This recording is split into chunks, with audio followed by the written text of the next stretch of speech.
여러분 이런 말이 있더라고요. 어떤 책을 읽다 보니까 이런 글이 있었어요. 한번 들어보세요. 성공한 사람은 모두가 부러워할 수 있을지 몰라도 다 존경하지는 않는다. 그러나 승리한 사람에게는 모두가 진심 어린 축하와 존경을 보낸다. 참 공감이 가더라고요. 여러분 우리가 비행기 탈 때요. 그 비즈니스석에 타신 분들 부럽긴 하죠. 저는 뭐 한 번도 안 타봐가지고 뭐 부러운 마음도 없었는데 좀 부러워는 할 것 같아요. 그러나 뭐요? 존경하지는 않아요. 비즈니스석 탔다고.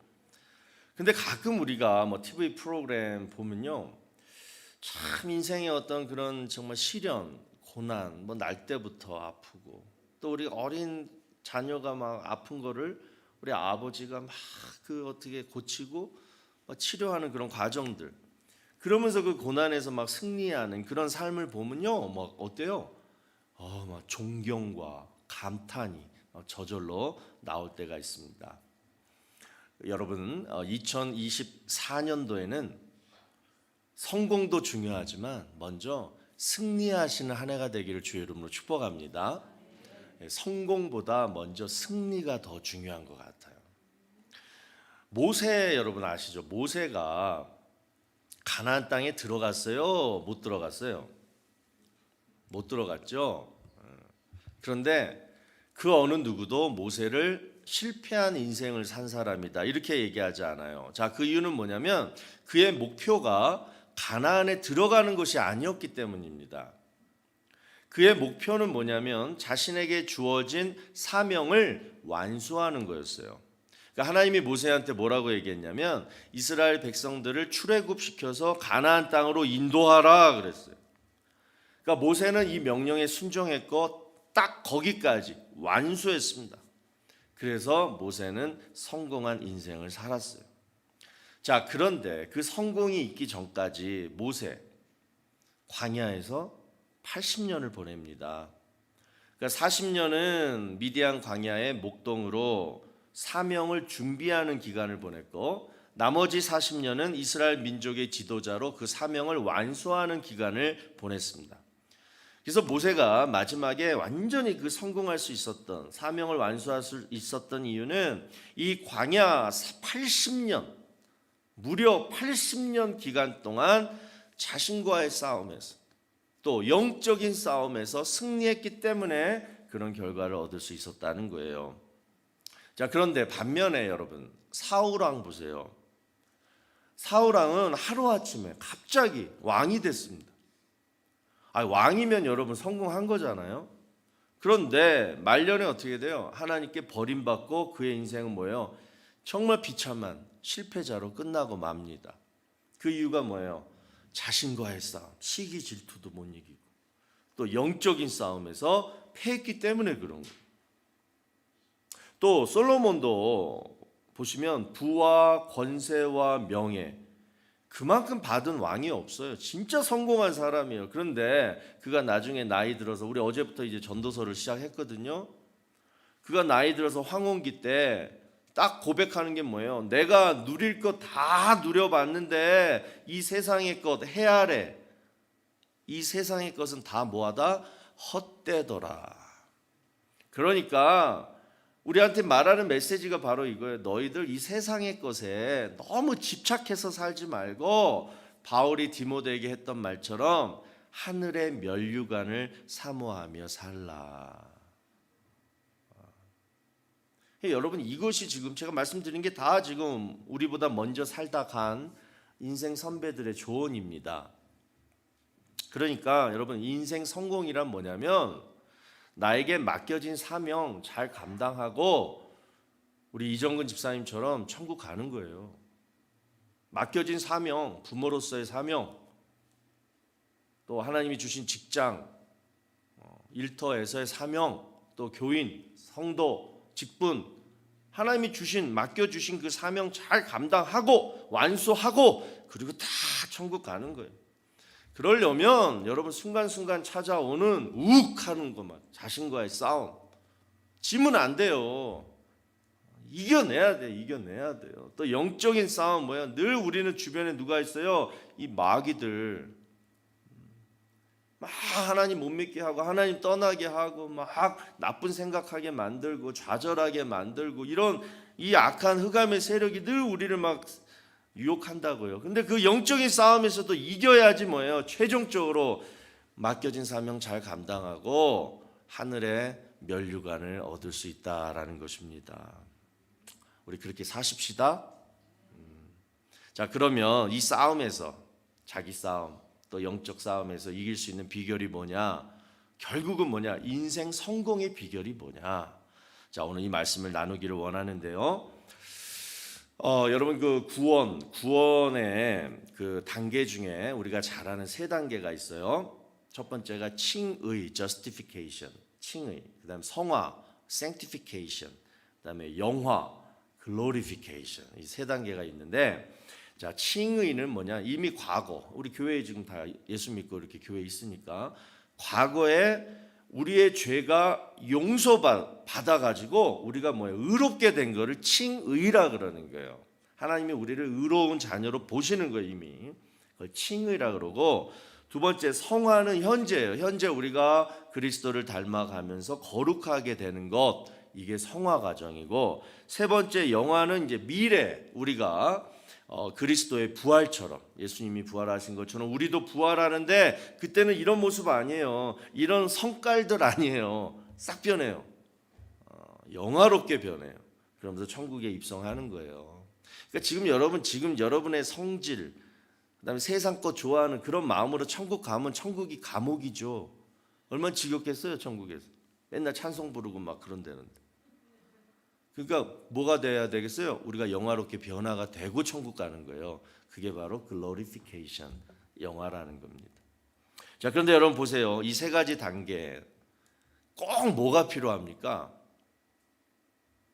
오직 하나님의 은혜 아니면 될 수 없는 것들이에요. 하나님의 은혜가 내 죄를 용서해 주셔서 의로운 자녀 만들어 주셨고, 하나님의 은혜로 말미암아 나같이 더러운 죄인이 예수님을 닮아가는, 천천히 닮아가는 이러한 성화 과정을 하고 있는 거고, 마지막에 하나님의 은혜가 있기 때문에 우리가, 이건 뭐 말로 표현할 수 없는 신비스러운 일이잖아요. 내가 어떻게 예수님처럼 부활해요? 하나님의 은혜밖에 없는 거예요. 그런데 이상하게도 특별히 중간 단계, 성화 단계에서는 우리가 잠깐 하나님의 은혜를 잊어버릴 때가 너무 많아요.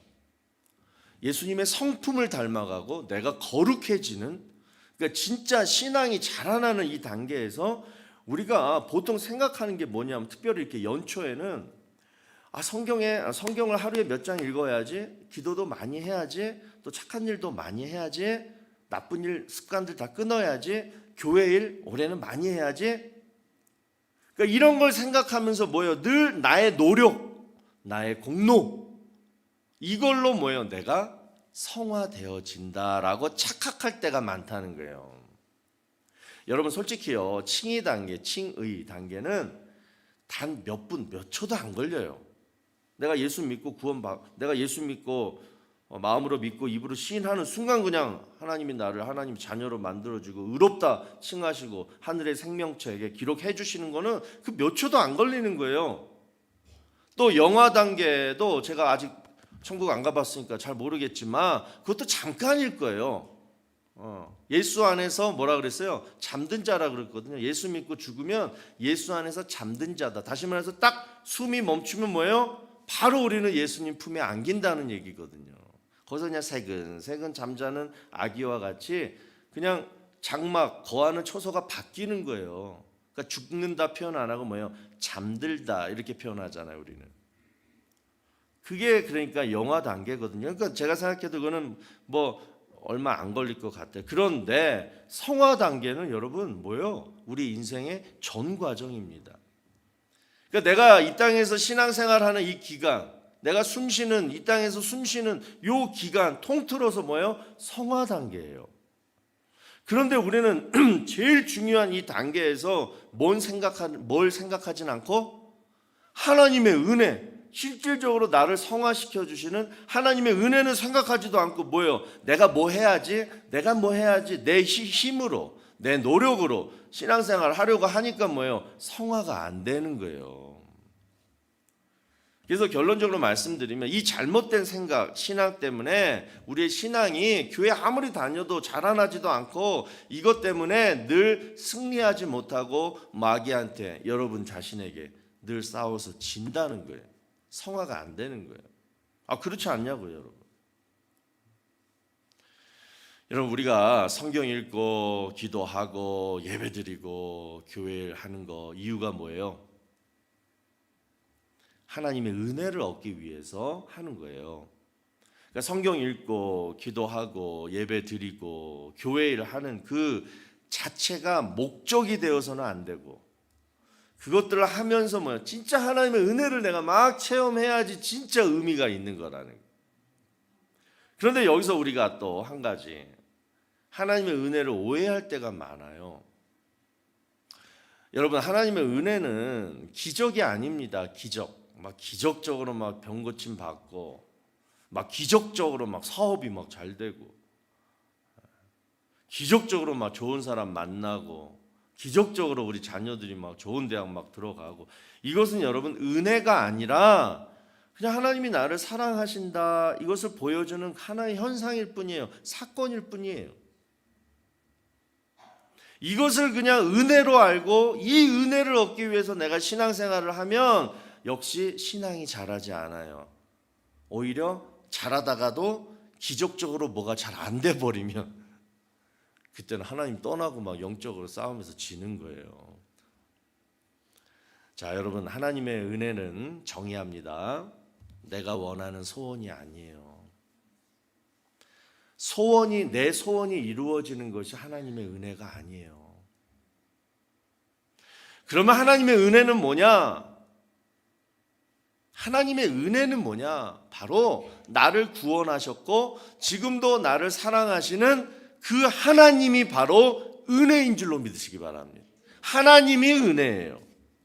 그러니까 당장 뭐가 잘 되는 것이 하나님의 은혜가 아니라 잘 되든 못 되든 지금 나를 버리지 아니하시고 지금도 나와 함께 하시는 그 하나님, 나의 하나님, 나를 구원하신 하나님, 나의 아버지 되신 그 하나님이 자체가 바로 은혜라는 거예요. 이게 여러분 정말 바른 신앙이에요. 그래서 성경은 하나님 앞에 뭘 붙이냐면 은혜라는 단어를 잘 붙여요. 베드로전서 5장 10절에서는 은혜의 하나님, 히브리서 10장 29절에서는 은혜의 성령님, 사도행전 15장 11절을 보시면 주 예수의 은혜, 이런 여러분 얘기 많이 들었을 거예요. 즉 삼위일체, 성부 하나님, 성자 예수님, 성령 하나님, 이 삼위일체 하나님을 다 무슨 하나님으로 표현하고 있어요? 은혜의 하나님으로 표현하고 있어요. 이 말은 뭐냐? 아까 제가 말씀드린 하나님 자체가 은혜라는 거예요. 그래서 우리가 하나님을 믿는다, 내가 하나님을 믿는다, 이 얘기는 뭐냐면 하나님을 내 삶의 은혜로 받아들이는 거예요. 그래서 어떤 일이 있어도, 좋은 일이 있든 나쁜 일이 있든 어떤 일이 있어도 내가 지금 하나님을 정말 믿고 의지한다라면 그 어떤 일도, 좋은 일이든 나쁜 일이든 다 뭐예요? 하나님의 뜻으로 알고 그 뜻이 바로 은혜다. 지금 순간, 지금은 내 머리로 이해가 되지 않더라도 이 모든 과정, 이 모든 뜻이 다 뭐다? 하나님의 은혜다. 여러분, 이 믿음으로 사실 때에 승리가 있고 소망이 있는 줄로 믿습니다. 그래서 하나님이 우리에게 이렇게 말씀하신 거예요. 우리 교인들한테, 성도들한테 하나님 자녀들이 어떻게 살아야 되느냐 했을 때 딱 하나님 말씀하신 게 뭐예요? 항상 기뻐하라, 쉬지 말고 기도하라, 범사에 감사하라. 왜 하나님이 이렇게 우리한테 살라고 하셨어요? 너희에게는 항상 하나님이라는 은혜가 있으니까.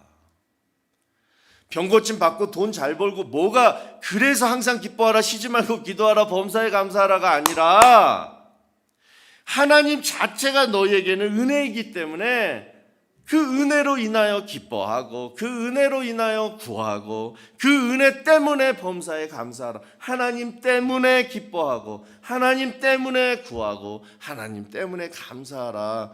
이 말씀을 하시는 거예요. 여러분 하나님의 은혜 지금까지 요거 이렇게 생각했던 거 다 쓸어버리시고 오직 은혜는 뭐다? 하나님이시다. 뭐 믿으시길 바라요. 자, 그런데 자 여기까지는 좋아요. 여기까지는 다 좋은데 오늘 본문을 보니까 그런데 하나님 말씀이 은혜가 있는 반면에 또 뭐가 있다고 얘기하냐면 진리도 있다라고 말씀하고 있어요. 자, 14절 보세요. 말씀이 육신이 되어 우리 가운데 거하심에 우리가 그의 영광을 보니 아버지의 독생자의 영광이요 뭐가 충만하더라?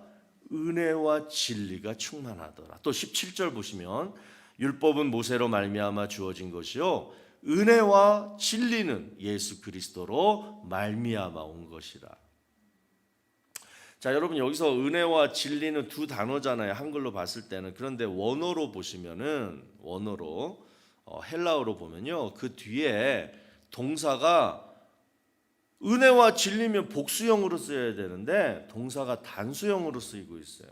이 얘기는 뭐냐면 은혜와 진리가 따로 분리될 수 없는 한 단어라는 거예요. 한 뭉탱이라는 거예요. 그래서 하나님은 뭐냐? 은혜의 하나님이면서도 또 진리의 하나님이라는 거예요.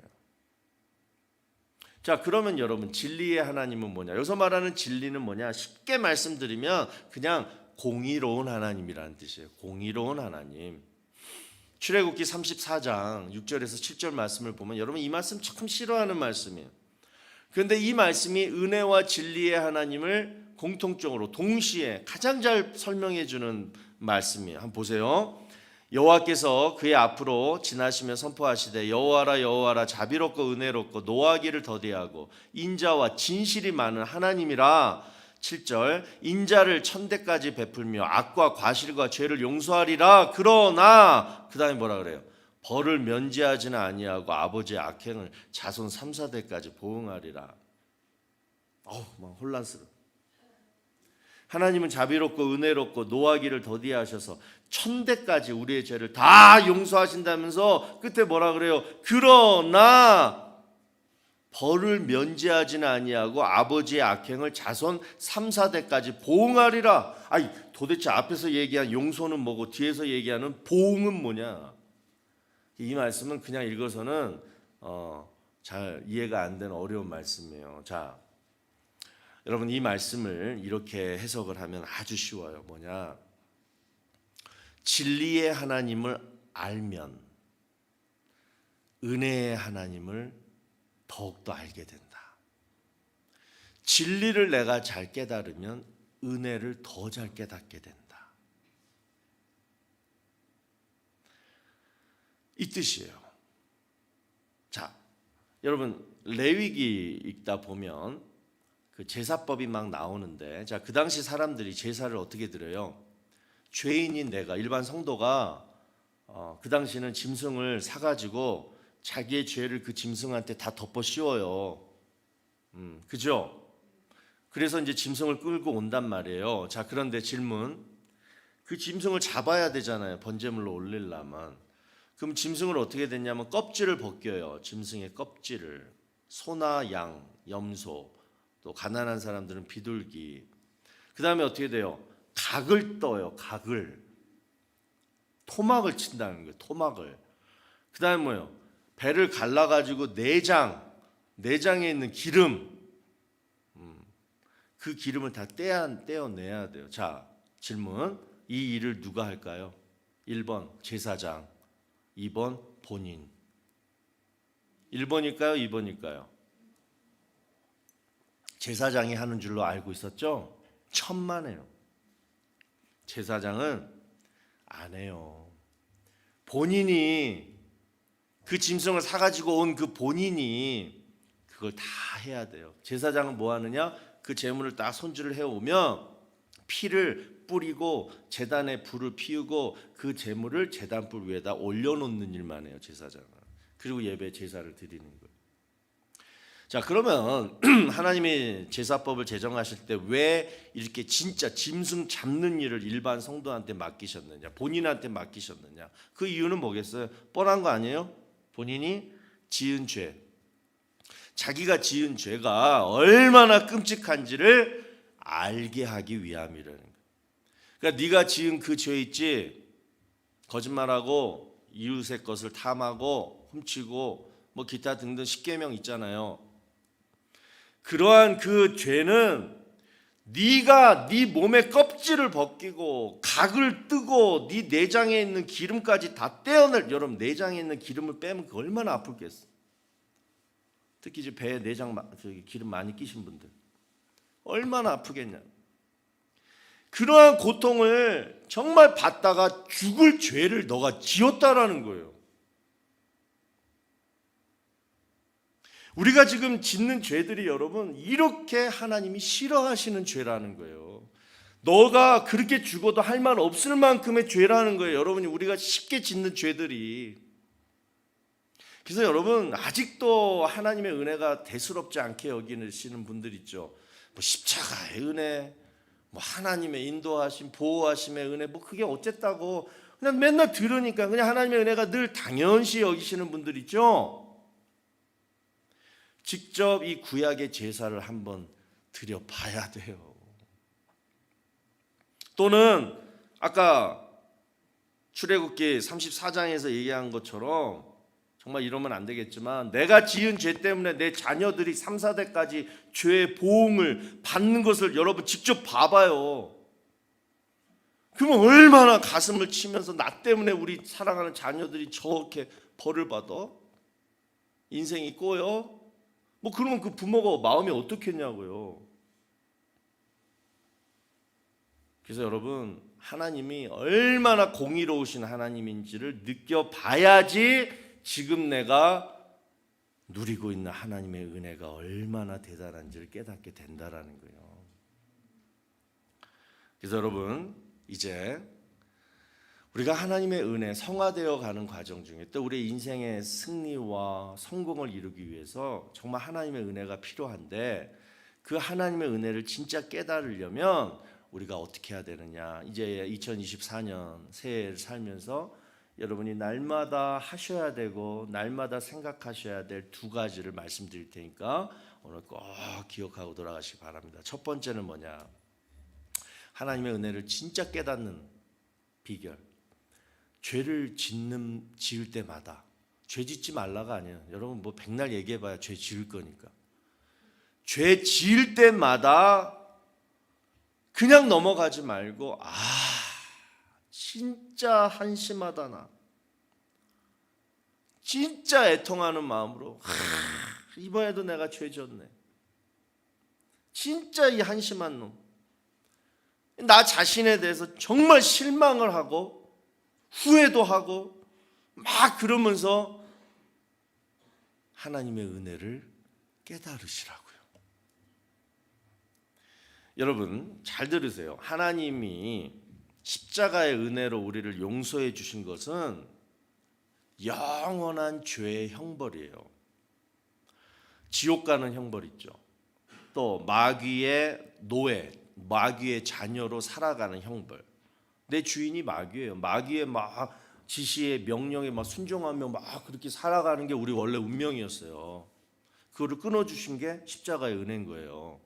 또 뭐예요? 그러다 보니까 하나님과 영원히 원수가 돼요. 하나님의 원수로 살아가는 거예요.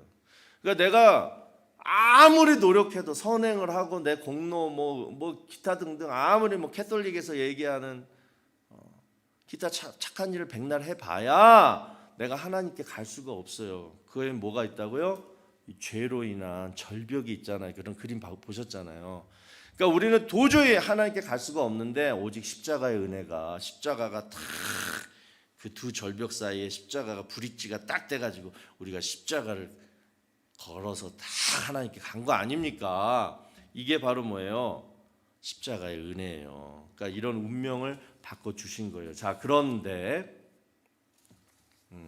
그래서 더 중요한 말씀이 또 하나가 있네요. 그래서 이 십자가의 은혜를 받았어요. 지옥 안 가요. 하나님과의 원수가 안 돼요. 그런데도 십자가의 은혜를 이미 받으면 앞으로 내가 죄를 져도, 그죠?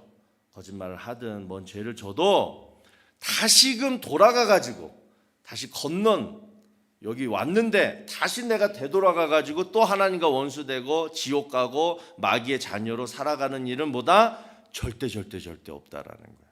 한 번 십자가의 은혜 받으면 그건 영원한 거예요. 한 번이면 끝나는 거예요. 자, 그런데 이 십자가의 은혜를 받아서 내 운명이 바뀌었지만 이 땅에서 짓는 죄의 결과는 없어지지 않는다는 거예요. 그래서 많은 크리스찬들이 죄수복 입고 뉴스에 나오는 거예요. 죄를 지었으면 그 결과는 본인이 책임져야 되는 거예요. 하나님을 내가 진짜 잘 믿는다고 천사를 보내주셔서 감옥 가는 길에서 막아주지는 않는다는 거예요. 그래서 우리는 여러분 죄를 지을 때마다 돌이켜야 돼요. 그리고 그 죄의 결과를 받아요. 그러니까 받을 때 애통해야 돼요. 내가 그 죄를 졌잖아. 그 죄의 결과를 내가 지금 받고 있잖아. 그러니까 하지 말라 그랬는데 자꾸 했으니까 이 몸이 이렇게 상했잖아. 아픈 거예요. 나쁜 짓을 했으면 그 하나님 다 십자가의 피로 다 용서해 주셨다면서 No! 지은 죄의 결과는 내가 책임지라는 거예요. 감옥을 가든 돈을 내든 벌금을 내든 반드시 죄의 결과는 책임진다는 거예요. 그러니까 여러분 설령 감옥 가고 티켓 뭐 해서 뭐 벌금 내고 뭐 그렇게까지는 우리 죄 짓지 말아야죠. 그렇지도 않지만 그런데 모르게 진 죄 있잖아요. 걸리지 않게 진 죄 기타 등등 그런 죄를 져도 그냥 넘어갔다고 하나님 막아줬다고 생각하지 마시고 어떻게 해요? 하나님 지을 때마다 죄를 지을 때마다 진짜 하나님 한심한 이 죄인이 또 그 유혹에 넘어가서 내가 죄를 졌어요. 하나님 용서해 주세요. 그럼에도 불구하고 하나님의 은혜로 나를 다 잡아주시고 보호해 주셔서 더 나쁘게 가지 않게 저를 붙들어 주셔서 감사해요. 이렇게 계속 회개 기도를 하시면 뭐요? 내 안에 뭐가 넘쳐요? 하나님의 은혜가 회복이 되면서 넘치는 거예요. 그게 성령의 역사예요. 그래서 죄가 많은 곳에 은혜가 넘친다. 이 얘기인 거예요. 그러니까 죄 짓고 회개할 때 하나님의 은혜를 더욱 체험하게 된다는 거예요. 자, 두 번째 또 하나님의 은혜를 여러분 깨달으려면 이거 정말 중요한 것 같아요. 모든 것은 다 하나님의 자유로운 결정이다라고 믿어야 돼요. 여러분 하나님의 은혜는 원칙이 없어요. 하나님의 자유로운 결정이에요. 예를 들어서 우리가 노아 시대에 노아의 가족만 제외하고 세상 모든 사람들은 다 홍수로 죽었어요. 멸망당했어요. 자, 그 사건을 보고 우리는 어떤 생각을 하냐면 하나님 너무하신 거 아니에요? 그렇잖아요.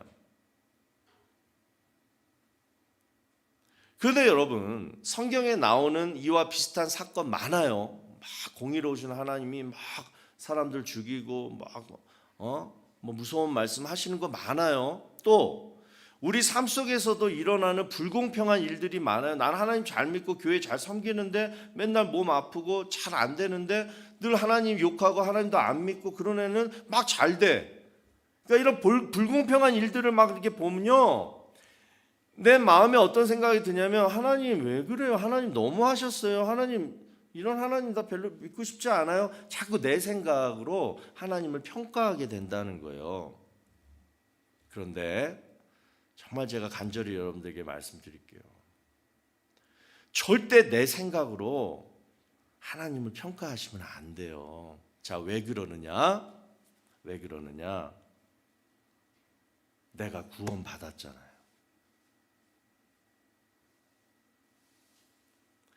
나 같은 자를 하나님이 구원해 주셨잖아요. 하나님이 왜 나를 구원하셨지? 여러분 그 이유를 묻는 사람, 따지는 사람 없어요. 하나님이 왜 저렇게 불공평하게 심판하시지? 왜 이렇게 하나님의 역사는 불공평하지? 이렇게 따지고 이유를 묻는 사람은 많아도 하나님이 나를 구원해 주신 거에 대해서는 묻지도 않고 따지지 않는다는 거예요. 그저 어떻게 생각해요? 창조주 하나님의 자유로운 결정이야. 그러면서 그냥 받아들이고 감사하면서 끝나요. 왜 하나님이 나를 구원해 주셨지? 그 생각 안 하잖아요. 마찬가지로 하나님의 뜻을 그렇게 생각하시라는 거예요. 내 기도가 응답되지 않거나 내 소원이 빨리 이루어지지 않아도 내가 정말 하나님의 은혜는 하나님의 자유로운 결정이다 라고 믿는다라면 모든 하나님의 뜻을 뭐예요? 그냥 겸허히 받아들이고 인정해야 할 줄로 믿습니다. 이 믿음이 있어야지 뭐예요? 시험 안 들고 영적 싸움에서 이길 수 있는 거예요. 자, 여러분 오늘 말씀, 성공보다 승리가 먼저다. 성공 못해도 인생을 승리한 사람이 잘 산 사람이다. 자, 이 말씀 꼭 기억하시고, 그러면 인생의 승리란 뭐냐? 인생이 뭔가를 깨닫고 그 깨달은 대로 사는 거예요. 그래서 여러분 전도서 말씀 한번 꼭 묵상해 보세요. 그래서 오늘 하나님이 우리에게 깨닫게 하신 거, 날마다 하나님은 인생이 뭐냐? 인생을 깨닫게 하세요. 사람마다 다 달라요, 깨닫는 것이. 그래서 하나님의 말씀을 읽어야 돼요. 기도를 해야 돼요. 그래서 그게 깨닫는 게 은혜예요. 그 깨달은 대로 살면 인생이 성공하는 거예요. 그래서 오늘 우리에게 깨닫게 하신 게 뭐예요? 뭐 앞으로 올해도 계속 이 설교 시간에 계속 깨닫게 하실 텐데, 오늘 이 한 시간을 통해서 우리에게 깨닫게 하신 건 뭐예요? 딱 하나예요. 은혜가 하나님이시다. 하나님이 곧 은혜다. 이 사실이에요. 예수님이 우리에게 다 주셨잖아요. 마찬가지로 하나님은 우리에게 모든 걸 다 주셨어요. 그런데 우리는 하나님을 다 주셨는데 우리는 내가 원하는 것만 빼먹어요.